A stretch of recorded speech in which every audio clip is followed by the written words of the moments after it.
À 7000 km de la métropole, le village des Anses d'Arlet est certainement le plus charmant du sud de l'île de la Martinique. Ce bourg de pêcheurs ouvert sur la mer des Caraïbes se compose de 5 anses, c'est-à-dire de petites baies peu profondes. Qu'il s'agisse de l'anse du Bourg, de l'anse du Four ou encore de l'anse noire, toutes sont réputées pour leurs plages magnifiques et leurs eaux cristallines. Mais c'est aussi pour sa vie de village traditionnel préservé et animé que les Martiniquais et les touristes apprécient particulièrement de séjourner ici. C'est au sommet du Bas Morne, une des nombreuses collines bordant le littoral, que j'ai rendez-vous avec André. Bonjour, moi c'est Stéphane. Bonjour Stéphane. Qui habite aux Anses d'Arlet depuis toujours. C'est le plus beau point de vue pour découvrir les Anses d'Arlet. C'est incroyable ce village. Pourquoi on l'appelle les Anses d'Arlet? Les Anses d'Arlet simplement parce que le nom vient d'un chef caraïbe, Arlet. Qui est venu se réfugier quand les Français ont commencé à arriver en 1635. Les premiers occupants des îles, c'était des Amérindiens. Pourquoi? Parce que ils venaient d'Amérique et ils vont s'installer à la Martinique vers 350 avant Jésus-Christ. Ces Amérindiens, les colons français vont les rebaptiser Caraïbes au début du XVIIe siècle, avant de les chasser peu à peu de leurs terres. Alors ce que je vous propose, André, c'est qu'on va aller voir le bourg. Oui, oui. Bah oui, on va pas rester là en haut. Oh non, non.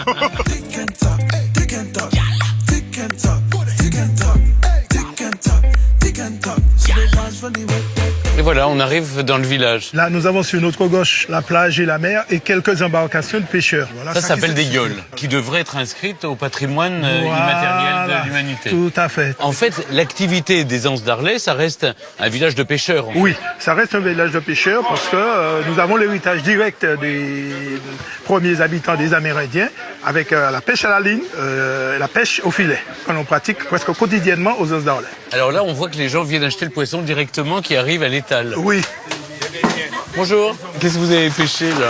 Là, on a du barracuda, la carangue, une obélisque à gros yeux. Une obélisque à gros yeux. J'adore les noms. Et là, on a le kingfish, qu'on appelle le tazar blanc chez nous. Vous savez les cuisiner? C'est le manger. Pas trop le cuisiner, mais c'est le manger. Allez, on va y aller. On va continuer notre promenade. Nous nous dirigeons actuellement dans la rue principale où tout le long nous avons des maisons qui sont de style colonial avec des persiennes aux fenêtres pour une bonne aération. D'accord. Donc c'est des maisons qui appartenaient aux colons. Puis aux béquets. Les béquets, c'est les descendants des colons. Les descendants des colons. Là, ce sont des maisons ayant appartenu à des gens, disons, d'une certaine notoriété. Mais les maisons des pêcheurs même, c'était des cases le long de la mer. Comment on explique toutes ces couleurs? Pourquoi ces maisons sont toutes très colorées? C'est dû à la chaleur humaine de tout chacun dans les îles où on aime bien. On aime bien la couleur. C'est vraiment un village charmant. Le monument à ne pas rater lors de votre visite des Anses d'Arlet, c'est bien entendu son église. Construite face à la mer en 1671, elle fut détruite en 1762 au cours d'une opération militaire menée par les Britanniques qui souhaitaient reprendre l'île de la Martinique aux Français.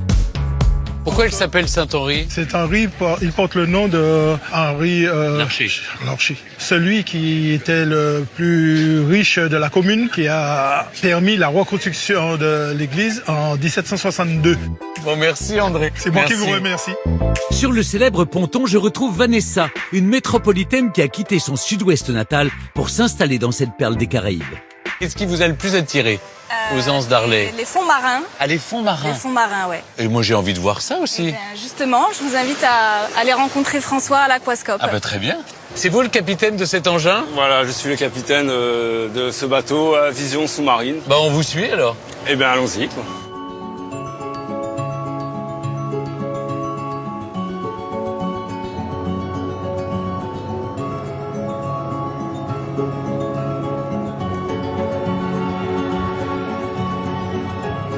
Vanessa, comment vous expliquez qu'il y ait autant de clarté de l'eau aux Anses d'Arlet? En fait, aux Anses d'Arlet, nous avons un courant au large, donc qui est lié aux alizés et qui nettoie en quelque sorte l'eau.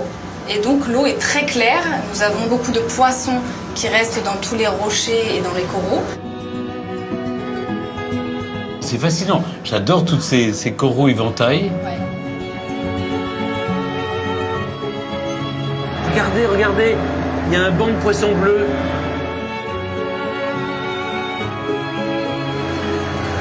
Ah, regardez, là vous avez des sergents nageurs.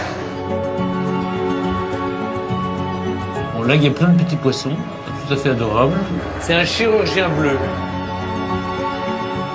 Comme vous pouvez le voir, Stéphane, nous avons au Anse d'Arlet beaucoup de tortues. Ah, là, il y en a une juste en dessous de nous. Ah oui, elle est immense. Et là, Oh là là, elle est magnifique. elle remonte pour respirer. Et donc ici, elles restent plusieurs années jusque leur maturité sexuelle, donc à peu près 18 ans. C'est fascinant, hein, ce spectacle. Retour maintenant sur la terre ferme. Vanessa tient à me faire découvrir l'une des plages les plus mystérieuses des Anses d'Arlet. Avec son sable noir riche en minéraux d'origine volcanique, l'Anse Noire attire aussi bien les touristes que les pêcheurs. Qu'est-ce qui se passe là? Je vois les gens qui tirent des filets. C'est la pêche à la Seine. Et donc les pêcheurs... La Seine, c'est le filet. C'est ça. Et donc ils mettent un filet au large de cette anse. Et ensuite, les pêcheurs, les touristes et tous les gens qui sont sur la plage aident à tirer le filet pour récupérer le poisson. Vous avez besoin d'aide? Vous voulez qu'on tire? Et donc en fait, il y a combien de mètres de filet là? 350 mètres. Et là, en combien de temps on ramène le filet? Ça fait 40 minutes. 40 minutes. Ça donne chaud, hein? Alors là, faut y aller, là, faut tirer. Quand il faut tirer, hein. Ah, voilà, les gros poissons arrivent.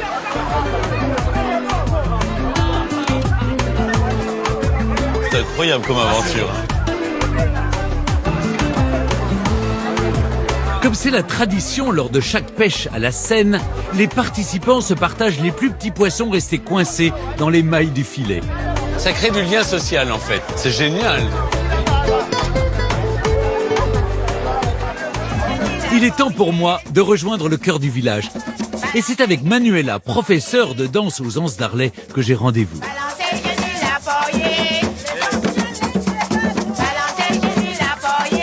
Racontez-moi cette danse. Oui, alors nous sommes dans la région sud de la Martinique, donc nous avons un ballet qui nous sont propres. Ça, on appelle ça le belay. Le ballet du côté sud, donc on dit en créole ballet licide. L'originalité du ballet licide, c'est souvent les femmes qui chantent. Alors, et quelle est l'origine de cette danse? Alors l'origine du ballet vient de l'esclavage. Oui, ouais, c'était la danse des esclaves. Des esclaves. Il faut savoir que le ballet véhicule beaucoup de valeurs, le respect de soi, le respect de l'autre, la convivialité, la fraternité. Est-ce que vous voulez qu'on danse pour... Allez.